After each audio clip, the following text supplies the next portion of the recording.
Buenos días, hermanos, que el Señor les bendiga.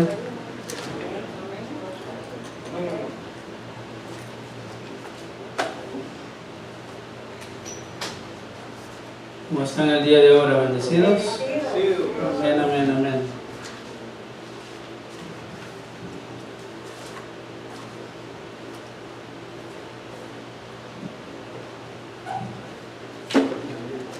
Este tema de ahora es algo bastante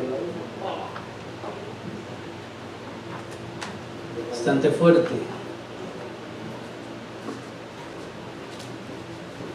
Y bastante fuerte para los cristianos. Amén. ¿Alguien me puede leer la idea central?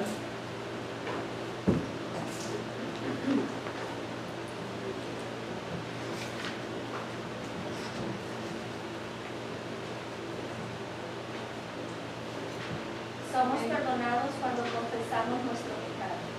Amén. ¿Y alguien me puede leer la aplicación para la vida? Los seres humanos somos por naturaleza pecadores y rebeldes, y el resultado lo podemos sentir en la vida, la culpa, a pesar de que podríamos hacer nuestros mejores esfuerzos, se nos hace imposible liberarnos de nuestro pecado y el sentimiento de culpa. Nos seguirá acosando sin descanso. Ante esta situación, muchas personas caen en la desesperación y la depresión, añadiéndolas a la culpa que sienten por no pedir liberación del pecado.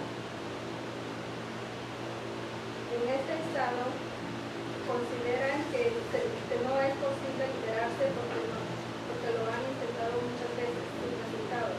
La buena noticia es que si es posible liberarse y que se obtiene mediante la persona de Jesucristo, lo único que hay que hacer es confesar todos esos pecados que nos atormentan y permitir que por medio del Espíritu Santo Él tome el control de nuestra vida. Si nos volvemos a Él, podemos estar completamente seguros de que somos perdonados y que podemos sentirnos libres de culpa. Amén. La idea central dice, somos perdonados cuando confesamos nuestro pecado. Hay veces que cuando nosotros venimos al Señor y confesamos nuestro pecado, dice que Él es justo y fiel para perdonar nuestros pecados. Hay veces que uno no se siente seguro del perdón. Muchas veces uno piensa de que cuando uno viene a los pies del Señor y dice uno, Señor, perdóname por mis pecados, a veces sentimos que nosotros no estamos tan bien con el Señor y por eso no somos perdonados. Pero dice que el Señor es justo y fiel y Él perdona nuestros pecados. Y dice de es tan que nos perdona nuestros pecados, es de que Él los avienta al fondo del mar y no se acuerda más de ellos. Nunca más. Nunca más le va a decir, oh, ¿se acuerda que usted hizo esto y esto? O ¿se acuerda que usted hizo esto y esto? Nunca más. Dice la palabra de Dios que Dios es tan fiel y justo que tiró los pecados al fondo del mar para nunca más poder acordarse de ellos y decir, oh, es que usted hizo esto y esto. Porque Él no nos acusa. El que viene y nos acusa es el diablo. Amén. Entonces, vemos sobre la palabra de que nosotros tenemos que estar. Si una de las cosas tenemos que estar seguros es que Dios nos perdona. Y si Dios lo perdona, usted debe sentirse seguro de que tiene la salvación. Ahora, otra cosa. Nosotros tampoco vamos a decir, oh, es que yo ya me perdono mis pecados y voy a vivir deliberadamente. O voy a seguir cometiendo pecados porque el Señor ya me los perdonó. No es así tampoco, de ninguna manera. Uno empieza una vida cristiana y uno empieza a ver la vida en Cristo como Cristo la pudo vivir cuando Él estuvo aquí. Entonces, eso nos da a nosotros una enseñanza de que debemos de poner nuestro fundamento, que es en la roca, que es Cristo Jesús. El contexto bíblico dice, Al comenzar esta sesión, Juan deseaba dejar claro el concepto de que Dios es luz y que Jesús es la manifestación de esa luz. La relación que los creyentes deben tener con Dios es estar alejados de la oscuridad que representa el mal y el error y la imperfección. Los miembros de la iglesia que Juan pastoreaba afirmaba que vivían en íntima relación con Dios, pero andaban en la oscuridad. Ellos necesitaban andar en luz y arrepentirse para ser perdonados.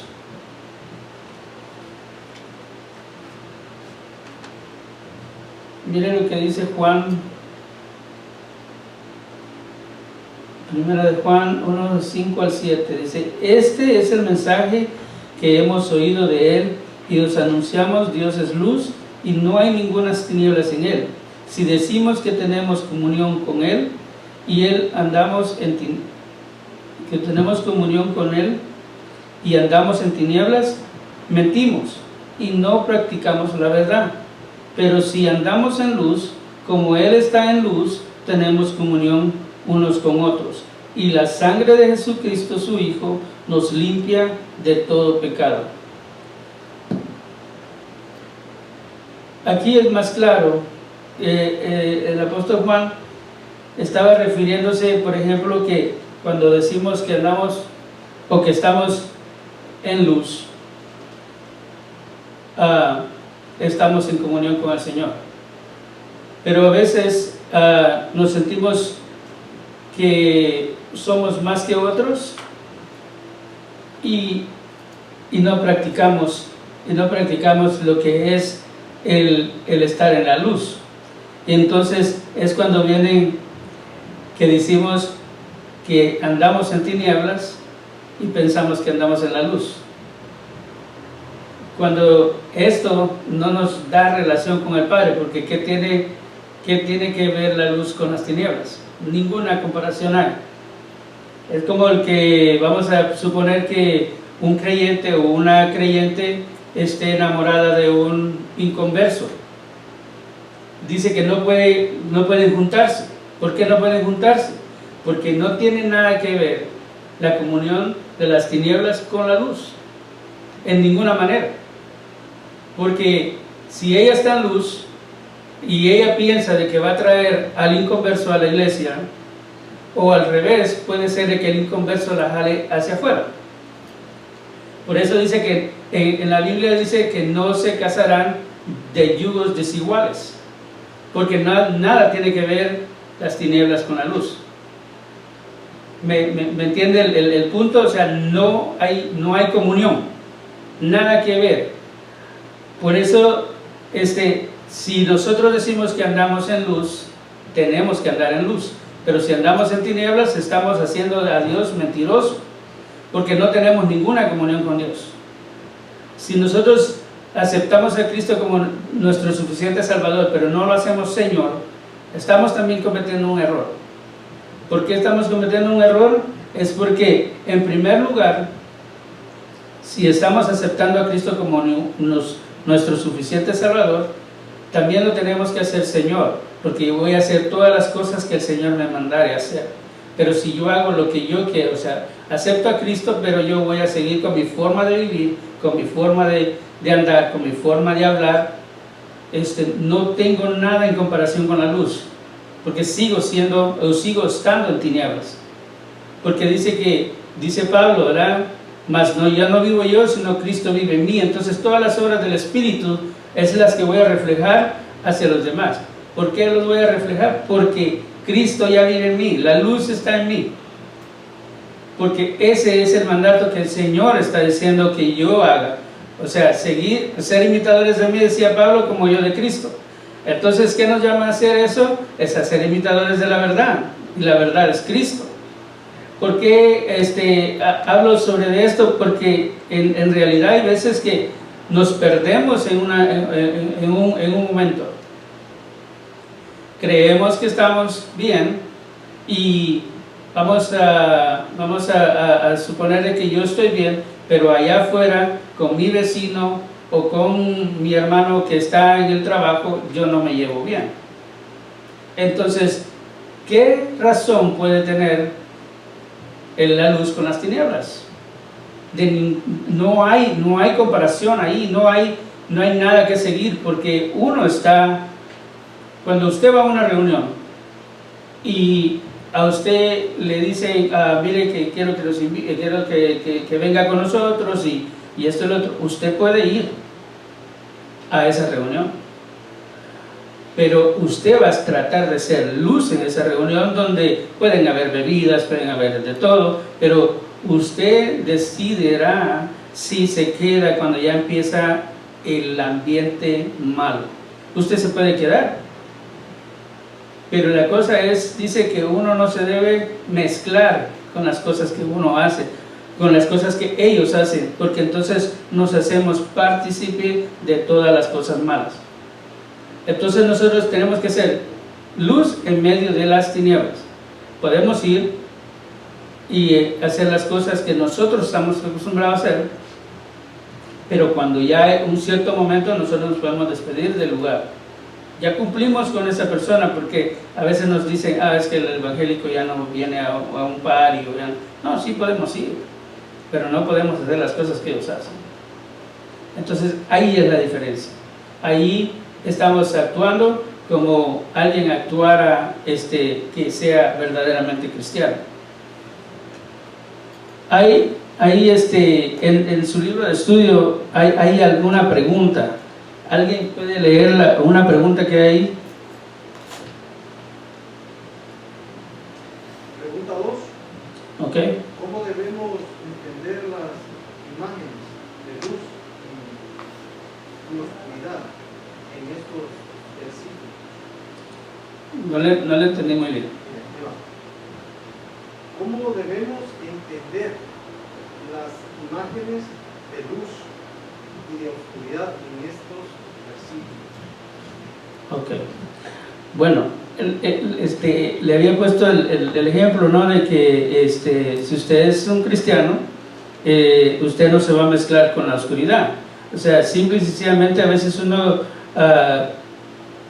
cuando uno viene al Evangelio y se bautiza, dice que nosotros dejamos al viejo hombre enterrado, ¿verdad? Ese es el simbolismo que es el bautizo. Dice,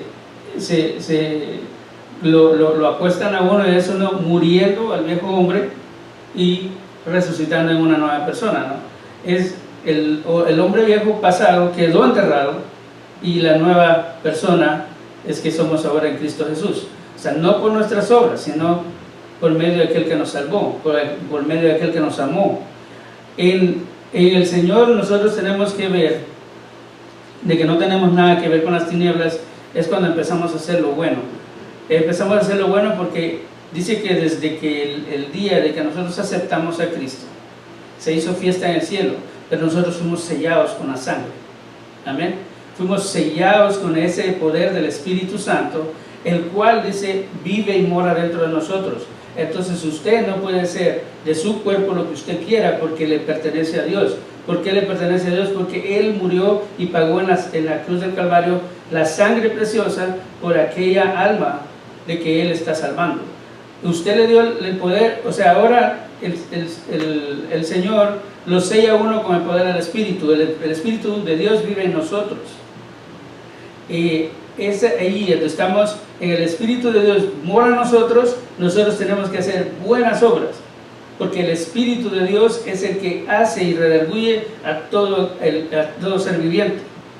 Eso es lo que nosotros tenemos que crear dentro de nosotros, decir, bueno, ya no vivo yo, mas Cristo vive en mí. Pablo lo decía.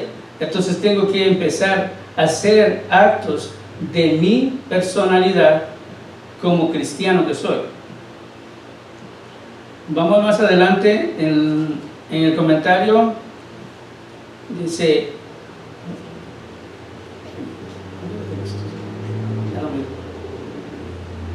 Dice, Juan se prepara para dar a conocer lo que como apóstol personalmente había escuchado de Jesús, como había dicho desde él, como profunda convicción, lo que había oído, visto, contempló y palpado, haciendo notar de que todos sus sentidos estaban alertas a tales enseñanzas, de modo que es la verdad absoluta que Dios es luz y Él no puede haber nada que sea oscuro.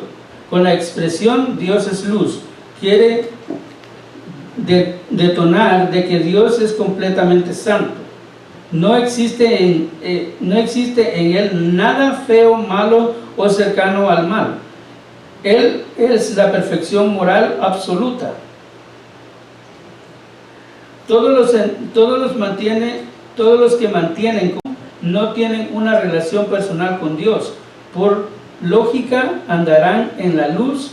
Dios no los va a poder conducir por otro tipo de camino, sino por el de la santidad. Por santidad andemos apartados o separados del mal para vivir cada día en la perfección moral que Dios representa. Andar en las tinieblas entonces es andar en todo lo que es contrario a Dios, siguiendo el mundo, a Satanás, y es imposible que alguien que anda en la luz, que alguien que pueda andar en la luz y en las tinieblas al mismo tiempo. No se puede ser santo y a la vez continuar con una vida de pecado. Pero cabe la posibilidad de que alguna persona diga que anda en luz, pero su vida muestra lo contrario, porque sigue haciendo cosas malas contrarias a los deseos de Dios. En este caso sería un mentiroso sencillamente, porque eso es posible, olvidando que él vive en estas condiciones.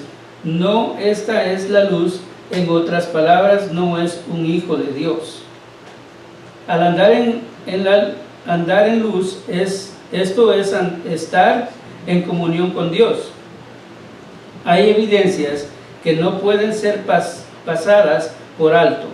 Juan va a pensar en el terreno espiritual al práctico para ser un verdadero hijo de Dios. No solo hay que decirlo, hay que demostrarlo. ¿Y cómo se hace eso? Estando en comunión con los hermanos. Lo veía anunciando desde el que lo expresaría sería para que tuviera comunión unos con otros, de manera que no se trate un asunto de menos importancia, pues la manera de mostrar la relación auténtica con Dios es estando en una buena relación con los hermanos. La eficacia de la sangre de Cristo es posible que alguien aún se encuentra en la dicotomía de la luz y las tinieblas, tratando de ser santo, pero con las cosas del mundo que le gustan y no pueden deshacerse de ellas, pues aún le producen placer. En tal caso, la sangre de Cristo, la que fue derramada en la cruz del Calvario, se encarga de limpiar de todo pecado. Destacamos la palabra todo. En el primer siglo ya no había surgido un movimiento que negaba que el cuerpo de Cristo hubiera sido real para contradecir eso. Posiblemente Juan aclara que la sangre de Cristo, verdadera sangre, fue derramada para limpiarnos de todo pecado. Esa situación nos debe mantener alertas, pues surgen tantas ideas en torno a Cristo que también hoy muchos se confunden. Amén. Hay varias cosas que uno ignora a veces de la verdad y de las tinieblas. De la luz y de las tinieblas. Porque dice en la Biblia, si alguien tiene alguien contra alguien, venga a él y póngase de acuerdo con él antes de ser enjuiciado. Dice, o si no, presenta tu ofrenda, pero antes ve y pídele perdón a tu hermano y después presenta tu ofrenda. Pero a veces no hacemos eso. Entonces le pregunto, entonces, ¿estamos en la luz o seguimos estando en tinieblas? Es una pregunta que nos debemos de hacer retóricamente. Hay veces pensamos que andamos bien y nos estamos peleando con el vecino. Hermano, hay una lucha siempre con las tinieblas. Aunque uno trate a veces de ser lo mejor para el Señor, siempre la lucha va a estar ahí de una manera u otra, tratando de quitarle la bendición. Porque yo creo que yo he experimentado muchas veces luchas, especialmente en los trabajos, donde hay gente que es inconversa, que lo primero que miran en uno es que uno tiene que ser perfecto, que no tiene que fallar, que no tiene que mentir. Y entonces ahí donde a veces los demás personas lo apuntan a él. Y es bien difícil, pero sabemos que en Cristo no por todo lo que tenemos. Amén. Amén, hermano. Referente a esto que usted acaba de comentar, hermano Lito, hay una cuestión de que uno debe de hacer. Por ejemplo, me acuerdo que me decía el pastor Marenco, cuando esté en su trabajo, cuando vaya a algún lado, no diga que usted es cristiano, porque van a empezar a tildarlo, pero usted con sus hechos demuestra que es cristiano. Hay una diferencia a veces en de que diga uno, yo soy cristiano, y a veces hacemos un error y ya echamos a perder todo lo que podíamos haber hecho cuando decir somos cristianos. Ahora, decía él, pero con sus hechos demuestre que usted es cristiano. O sea, voy a ponerme en el papel de, por ejemplo, como decíamos en el trabajo, hay mucha gente inconversa que dice cosas y habla cosas, y a veces uno, porque uno es cristiano, a veces tiene uno que tolerar ciertas cosas, ¿verdad? Entonces, como ellos miran lo que uno es, por ejemplo, yo les puse un ejemplo un día de que en mi trabajo habíamos trabajando casi 20 personas diarias, y para todas las navidades lo que hacía yo era reunirlos a todos y comprarnos carne y asábamos carne, pero antes de comer me ponía a orar y ellos miraban eso, y siempre, y yo nunca quité el dedo del renglón, yo sí pertenezco a la compañía, pero ya no trabajo con ellos, ahora yo trabajo aparte. Ellos hasta el día de ahora lo siguen haciendo. ¿Qué le quiero decir con esto? Es de que más de alguno impacté en la vida de ellos, en de que uno debe orar por los alimentos, por lo que Dios nos ha proveído. Entonces, ese es el punto. A veces uno no tiene que ir por el camino diciendo o ponerse un letrero, yo soy cristiano, yo soy esto, yo soy el otro. No, con los hechos de uno va a demostrar que uno es un verdadero cristiano. Uno tiene la capacidad, porque dice que nosotros, el Señor nos llamó, pero Él también nos capacitó para ciertas cosas. Entonces uno dice, en mi carne sí soy débil, porque uno, claro que sí, como hablamos el otro día con hermana Gloria, pues hay veces que dan ganas de agarrar del cuello a alguien cuando uno se enoja, ¿verdad? Pero entonces yo como cristiano ahora tengo que tratar de ver de que eso no me aparte, no me desloque del camino. Dominio propio. El dominio propio, sí. Entonces tengo que ver que lo que el Señor ha sembrado en mí, tengo que empezar a cultivarlo, a empezar a hacer lo que el Señor quiere que realmente haga. Porque imagínense cómo estaríamos en el cielo. O sea, si todos vamos a ir al cielo, imagínense si yo no me llevo bien con mi hermana Cuca, ¿cómo me voy a ver en el cielo con mi hermana Cuca? Nos vamos a estar agarrando siempre del chongo. nos vamos a ver siempre las caras y decirnos cosas. Yo pienso de que el cristiano tiene que madurar. Ahí es donde uno empieza a decir, bueno, el Señor no quiere esto, el Señor tiene, pero uno también tiene que uno poner de su parte, porque ahí se dice que a nosotros nos dio libre albedrío, ¿verdad? Nosotros podemos hacer lo que nosotros queramos. Decía Pablo, todo me es lícito, pero no todo me conviene.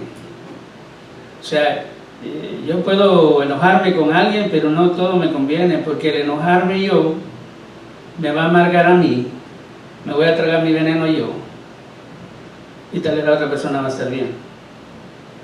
Entonces, empiezo yo, y quiero decir de que yo tengo que empezar yo a empezar a madurar, a empezar a ver de que el Señor no me quiere por ese lado. Empiezo a hacer los frutos del Espíritu: mansedumbre, bondad, templanza, todas esas cosas que son frutos del Espíritu. Uno, en realidad, dice que nosotros, el Señor nos quiere como un varón perfecto a la plenitud de Cristo. Imagínese usted, y usted va a llegar hasta la plenitud de Cristo, pero doy un paso para adelante y 4 para atrás, nunca va a llegar. Y así nos quiere ver el Señor, a una estatura de un varón perfecto a la plenitud de Cristo. Si dice Pablo que él nunca lo logró, imagínense quién era el apóstol Pablo. Entonces, lo que nos resta a nosotros es estar poniendo siempre en tela de juicio nuestro estado, nuestro andar cristiano, y examinarnos nosotros como cristianos y decir, bueno, por ahí no es la cosa. Mire, muchas veces le dicen a usted, si usted sube ese camino, no hay camino por ahí. Y uno de necio dice, vamos a ver si hay camino. Y uno regresa todo reventado y dice, no hay camino. Pero si a usted le dijeron que no hay camino por ahí, no hay camino por ahí. Porque uno vuelve a hacer lo mismo, de que el camino no es por ahí. Mire, yo leí un artículo de Japón. Las bombas que se tiraron en Japón, la Hiroshima y Nagasaki. Si ese pueblo tan pequeño aprendió de que no es a los golpes como se deben resolver las cosas, yo pienso que uno como cristiano también debe pensar de que no es a la fuerza que uno debe entender. Porque el Señor fuera así, porque el Señor es Dios y Él pudiera decir, ¿sabe qué? Vas a hacer esto y lo vas a hacer, punto. Pero Él nos dio el libre albedrío de escoger cómo debemos de hacer las cosas. Pero a veces uno neciamente, uno sigue el camino equivocado. Y a veces estando dentro de la iglesia, sigue uno el camino equivocado. Ahí uno dice no justificamos. O sea, la tendencia de todos es autoconvencerse de que no somos pecadores. Dice, es un autoengaño. ¿Quién se trata de convencer a sí mismo de que no es pecador?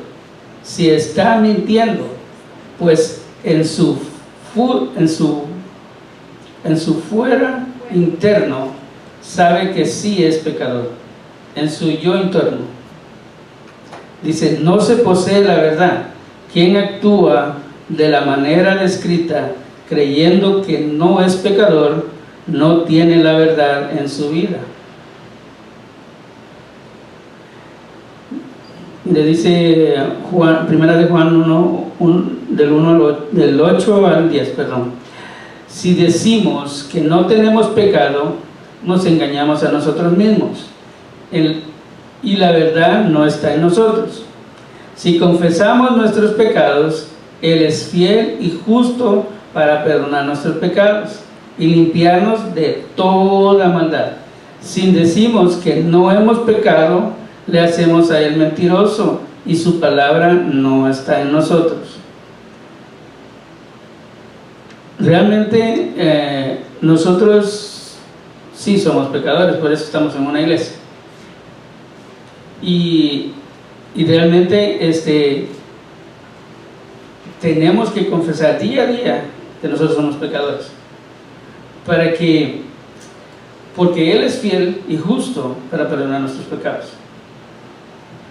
Como les dije al principio, Él va a agarrar nuestros pecados y los va a echar al fondo del mar y no se va a acordar más de ellos. Ahora, hay una cosa, Él no se va a acordar más de ellos, pero a veces el cristiano se vive recriminando él mismo.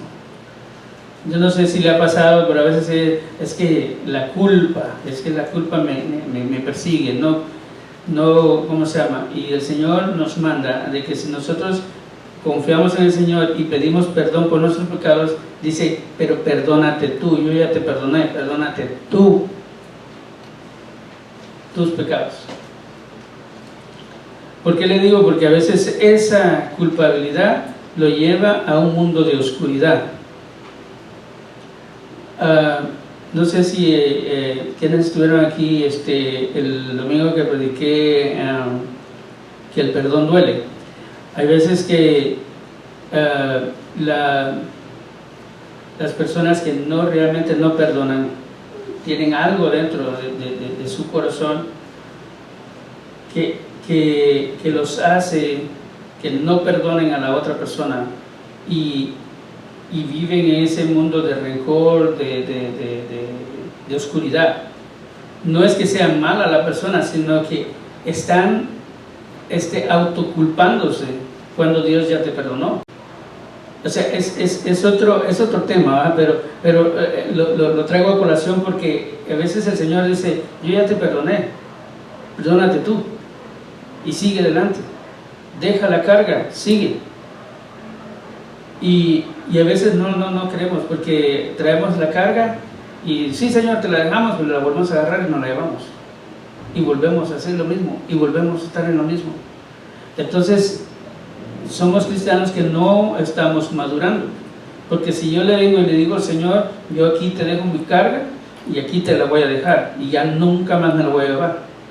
¿Por qué? Porque lo estoy haciendo a Él, Señor, de mi vida, porque Él es el que me va a hacer ahora actuar en otras cosas mejores de las cuales Él me ha preparado. Pero si yo vengo y agarro siempre mi culpabilidad, pues Él no puede avanzar, porque no lo dejo que Él avance en mi vida, en mi persona, para que Él haga maravillas en lo que Él quiere hacer en mí. Porque si el Señor dice que nos llamó reyes y sacerdotes, que nos va a poner en lugares, entonces Él nos está capacitando. Pero si usted no lo deja que nos capacite, pues Él va a estar estancado, y aguas que se estancan apestan. Entonces el cristiano tiene que seguir adelante, confiando en el Señor, que Él es el que hará. Pero nosotros tenemos que darle libertad al Espíritu para que el Espíritu haga en nosotros. Amén. El comentario bíblico dice: por nuestra naturaleza humana, todos somos pecadores, no hay ni siquiera uno que no lo sea. Partiendo desde esta base, nadie puede asegurar que no lo es. En Romanos del 3 al 23, ¿alguien lo quiere leer, por favor?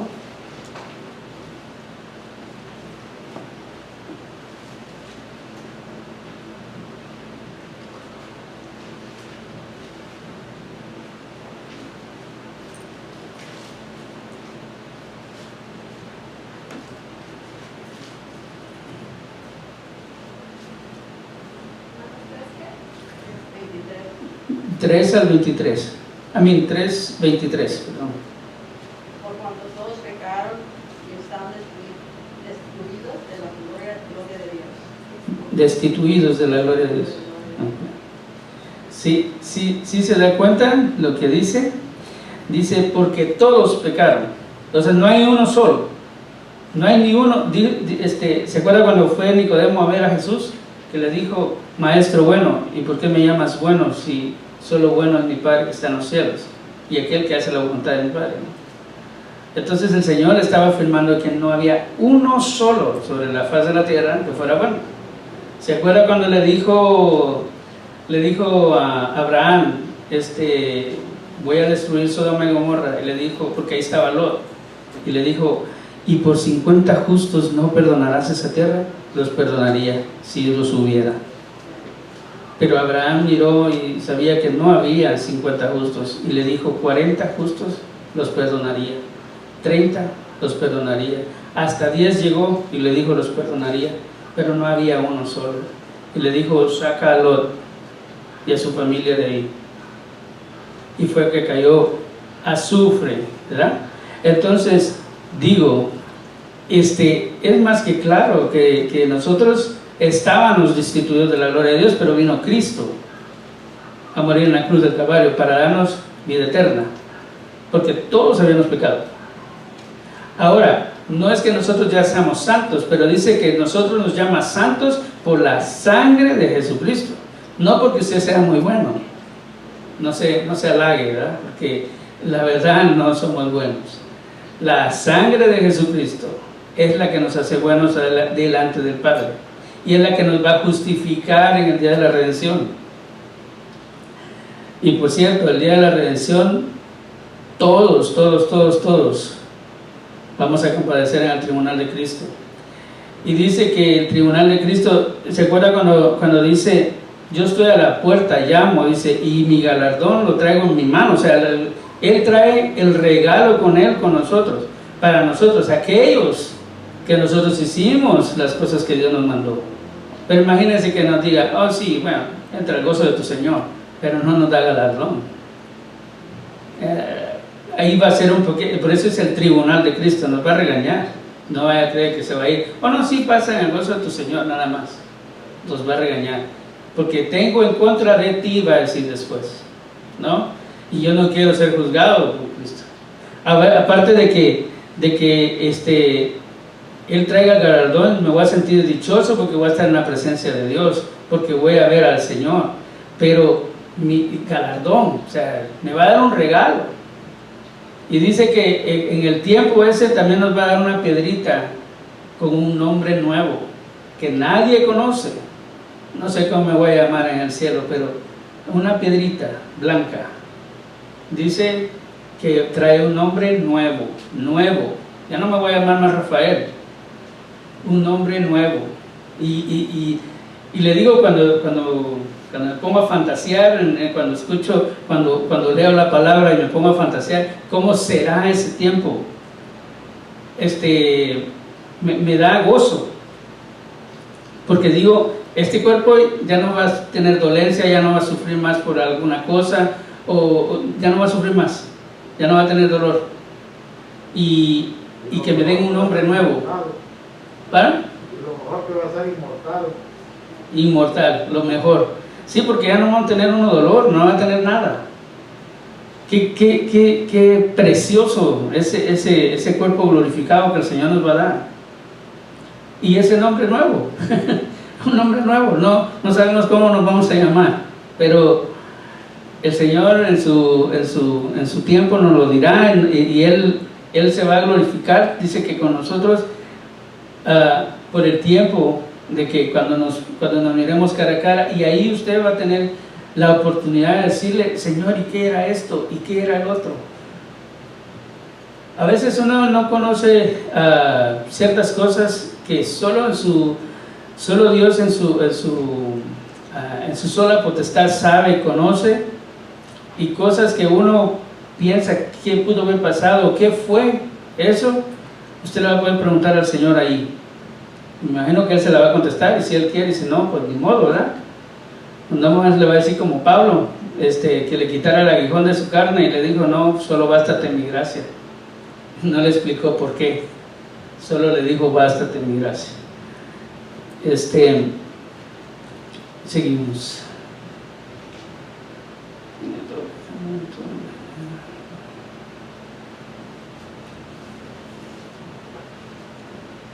Simplemente es una mentira, aunque muchos consideran que no fuera así, pues hasta se ofenden con la sola declaración. De acuerdo con el versículo anterior, desde el momento de la conversión, Jesucristo nos limpia de todo pecado. Dice, desde el momento de la conversión, oiga bien. Dice, de acuerdo al versículo anterior, dice, desde el momento de la conversión, Jesucristo nos limpia de todo pecado, de los cometidos y todos los que pudiéramos cometer en el futuro. ¿Sí oyó? En el futuro. Yo le doy gloria a Dios por eso, porque como yo todavía sigo siendo pecador, todavía sigo cometiendo errores. Amén. Y dice que los cometidos y todos los que pudieran cometerse en el futuro. Escúchelo bien, grábelo, porque no es que le estoy diciendo que vaya a pecar. No.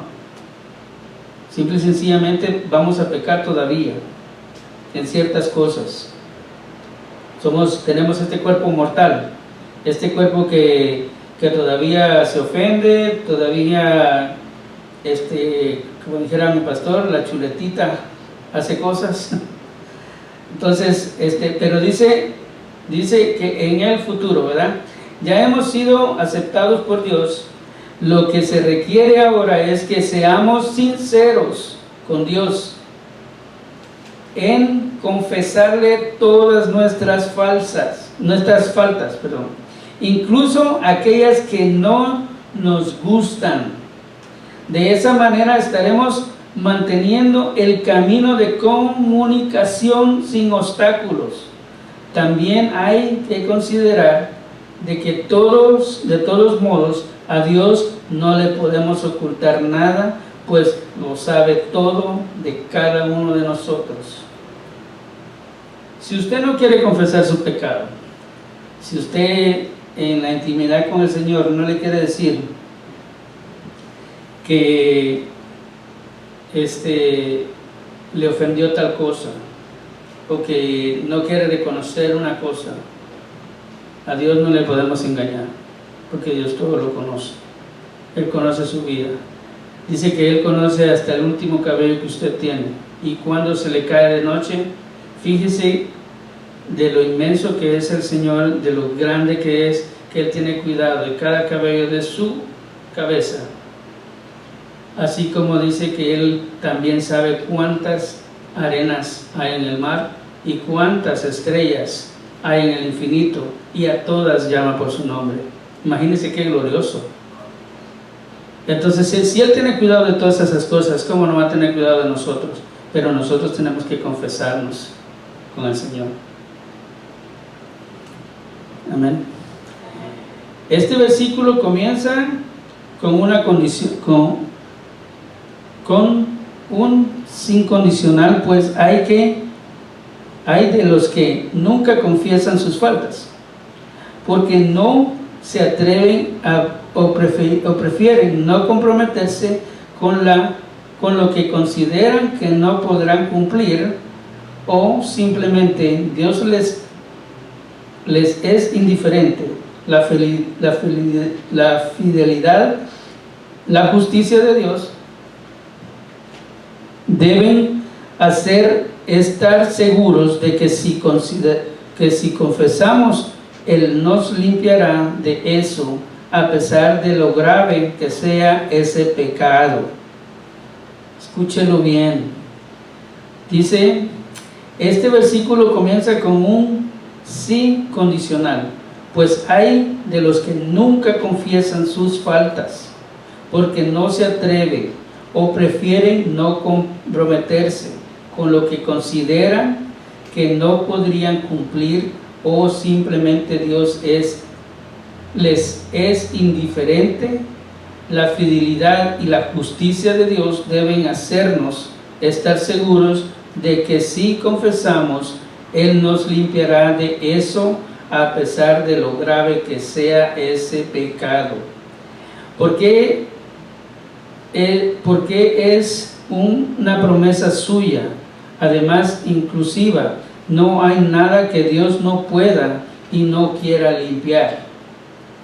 Esta promesa debe ser liberado para dejarnos tranquilos, no para seguir pecando, sino para no sufrir, pensando en sí hemos sido perdonados o no. Debemos dudar sin no estar seguros. No debemos dudar sin no estar seguros. Estar seguros de que Dios ya nos perdonó. Porque muchas veces, y hay muchas, y no me dejará mentir, porque yo pasé una cosa que dije, yo no sé si el Señor ya me perdonó. Yo lo viví. Y sufrí tanto por eso, que cuando el Señor habló a mi corazón, y enjugó toda lágrima. Y le aseguro de que el Señor ya me había perdonado mucho tiempo atrás, nomás que yo no quería perdonarme. Yo seguía con eso y seguía con eso y seguía con eso, pero el Señor habló a mi corazón, ya no habló a mi oído, habló a mi corazón y me dijo: perdónate, porque lo que yo toco, yo lo limpio. Y yo sé que el Señor ya me había limpiado de eso. No más que yo seguía trayéndolo a mí, a mi vida, lo seguía cargando conmigo. Y entonces es donde uno no descansa, porque uno dice: es que yo no sé si el Señor me perdonó. Y es feo estar con eso de que si el Señor te perdonó o no. Yo no sé si le pasara a usted o no, pero si eso sucede es una angustia, porque uno piensa de que si mañana es el rapto, uno se queda. Y uno se queda, usted sabe para dónde va a ir. Si no es que después usted confesara al Señor, pero va a pagar con su propia vida. Pero va a ser más difícil. ¿Por qué? Porque el Espíritu Santo ya no va a estar con usted. Si así es difícil, imagínese sin el Espíritu Santo. Si en este mundo que vivimos, de angustia, de presión, de todas las cosas que están sucediendo, ¿por qué? Porque Cristo ya está a la puerta. Él dice: yo ya vengo. Él viene pronto. Y si nosotros no nos ponemos a cuentas y nosotros traemos eso y decimos de que nosotros no estamos perdonados porque realmente no hemos confesado realmente lo que el Señor quiere que confesamos. Dice que Él conoce lo que usted tiene, pero Él quiere que nosotros lo digamos con nuestra boca, que nosotros confesemos lo que nosotros hemos hecho. Y como les digo, yo sentía esa culpabilidad, y cuando el Señor habla en mi vida, yo digo: no, yo no me quiero quedar. Y realmente fue limpiando al Señor mi corazón de eso, y fue deshecho. Y yo le agradezco al Señor por eso. ¿Por qué? Porque me dio la seguridad de que el Señor ya perdonó, que el Señor ya me perdonó. Amén.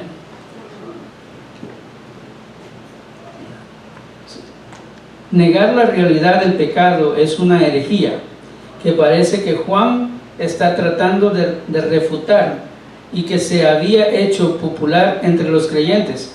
Hay que entender que si esta realidad se niega, entonces la venida de Jesucristo y su entrega en la luz del Calvario se hace innecesaria. Sin embargo, lo demás grave son los dos elementos con los que termina el versículo. Le hacemos el mentiroso. Antes había dicho que decir que no se es pecado era autoengaño. Ahora más allá en gravedad hace Dios mentiroso, pues Él lo afirma, y así es de tal la gravedad que si ni siquiera debería tener cabida en el pensamiento de nadie. Porque si usted piensa que el Señor no lo ha perdonado, lo hace mentiroso. Si usted piensa de que nosotros no hemos pecado, también lo hace mentiroso. Y eso es una gravedad que no debería ni siquiera pensar, ni siquiera tener en nuestra mente, que no deberíamos de pensar ni siquiera eso. Su palabra no está en nosotros. Un paso más, lo que Dios ha comunicado en esta realmente interesado en la vida, dice tener lo que en realidad no tiene. No está dispuesto a que el mandato de Dios sea el centro de su vida. Si el mandato de Dios no es el centro de su vida, pues estamos en graves peligros. Y lo que estamos en graves peligros es de perder nuestra salvación. Amén. Que el Señor les bendiga.